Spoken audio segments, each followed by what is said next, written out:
Brasília, uma apoiadora de Lula foi presa por ameaça terrorista e acabou solta horas depois da ocorrência.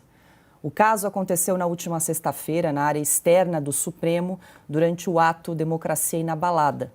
Segundo informações da Polícia Militar do Distrito Federal, uma equipe foi acionada depois de denúncias sobre uma mulher agredir policiais judiciários e ameaçar contaminar o ambiente com gás antraz, um agente biológico utilizado em ataques terroristas.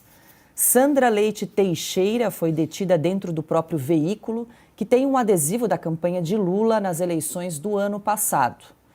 Dentro do veículo foram encontrados um spray de pimenta e uma máquina de choque.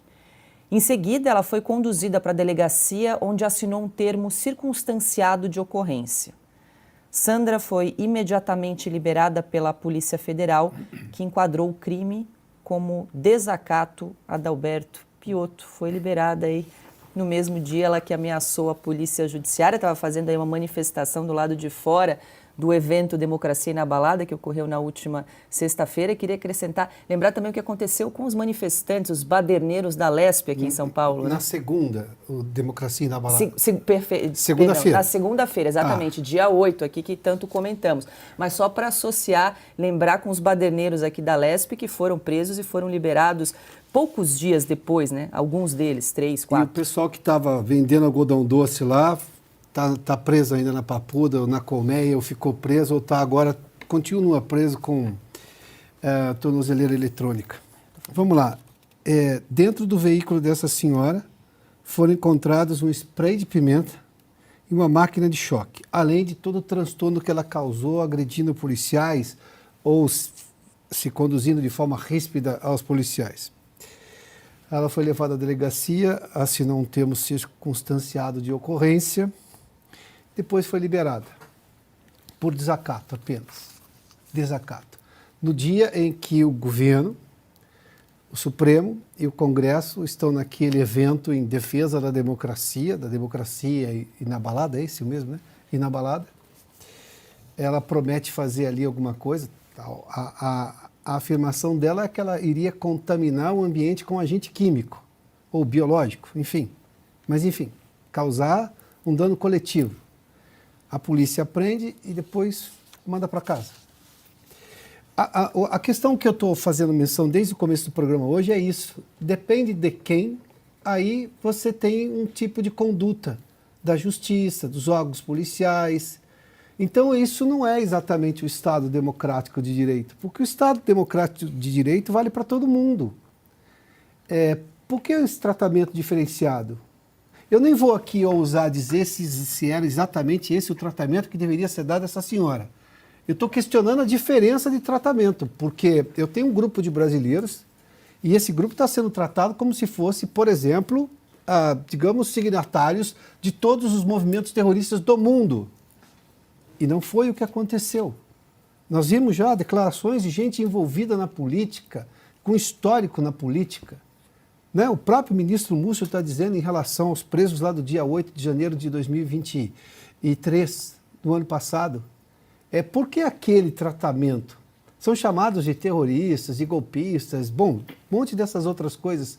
Aqui nós temos uma pessoa que está dizendo claramente que pretendia, bom, parece que não dispunha de meios, mas claramente pretendia matar pessoas, causar danos às pessoas de forma coletiva, num evento que estava todo protegido em nome da defesa da democracia, esse é o negócio do evento, e não acontece nada. A pergunta é por quê? Então nós estamos vivendo aqui, eu não vou chamar de estado de exceção porque isso é uma outra questão, nós estamos vivendo um estado em que você tem exceção a alguns e regra para outros. Isso não é Estado democrático de direito. A democracia é igual para todo mundo. Pelo menos no início do processo nem assim foi. É difícil imaginar que alguém, por exemplo, uma autoridade cujo filho, que pode ter todo o direito do mundo de usar roupas caras, pode ser só um representante, mas enfim, imaginar que vai ter explicação quando você vê toda essa situação, a questão é como tratar os brasileiros de forma igual, de forma a que todos tenham que obedecer à lei, porque ou houve excessos gigantescos, e é isso que nós estamos dizendo há muito tempo aqui em relação a todas aquelas pessoas sem o devido processo legal, sem direito à defesa, sem advogado com acesso aos autos. Bom, tudo isso que a gente está denunciando aqui com enorme frequência e assiduidade, com muita frequência e assiduidade. Ou, neste caso aqui, houve um privilégio. E privilégio não é justiça.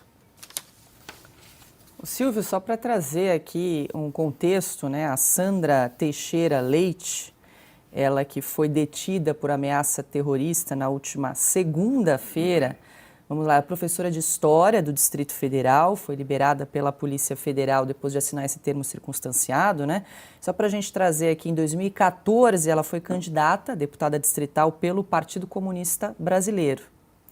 E parece que também protagonizou aí uma outra cena de violência, agrediu um grupo de jovens que foram eleitores do PSDB no estacionamento da Universidade de Brasília. Então, tem esse histórico aqui da Sandra Teixeira também. Essa senhora é bem conhecida em Brasília. Vamos usar o português, claro, ela é uma maluca. Ela é bem conhecida em Brasília, ela participava de atos, era afiliada ao Partido Comunista Brasileiro, não é nem o PCdoB. Foi candidata a deputada distrital e também era muito conhecida no camp, né, da UNB, porque ela agredia com bandeiras quem dizia ser contra a esquerda, enfim, parece ter algum repertório, como você bem lembrou, e dizia que estava portando aí uma arma química, antraz, enfim, era um spray de pimenta, e também falava em porte de arma de eletrochoque, né? Bom, as armas de eletrochoque que eu conheço são aqueles taser, 15 mil watts, isso, salvo engano, é proibido o porte. A Polícia Legislativa, aliás, utiliza isso dentro do Congresso Nacional, porque, evidentemente, não pode usar arma letal ali no Salão Azul do Senado, por exemplo. Enfim, mas é um episódio que ilustra bem, como bem trouxe aqui o Piotto, a balança completamente desequilibrada, 2 pesos e 2 medidas, porque não se tem notícia de alguém que tenha sido detido portando um único spray de pimenta ou qualquer outra coisa similar no dia 8 de janeiro. Pelo contrário, algumas pessoas estão sendo condenadas a penas altíssimas, 10, 14, 17 anos de prisão, e a materialidade comprovada contra elas é material genético em garrafinha plástica de água dentro do Palácio do Planalto. Então fica muito claro como a régua é muito diferente quando se trata de um militante de esquerda, num dia onde deveria ocorrer um ato pela democracia inabalada, não foi isso que a gente viu também, e ela estava justamente pregando o contrário, talvez até pregando o não apaziguamento, algo que foi dito, né? Não queremos apaziguamento, foi dito isso pelas autoridades presentes naquele ato. Então, só fica aqui o registro dos 2 pesos e 2 medidas. Agora, essa senhora é maluca, Paula.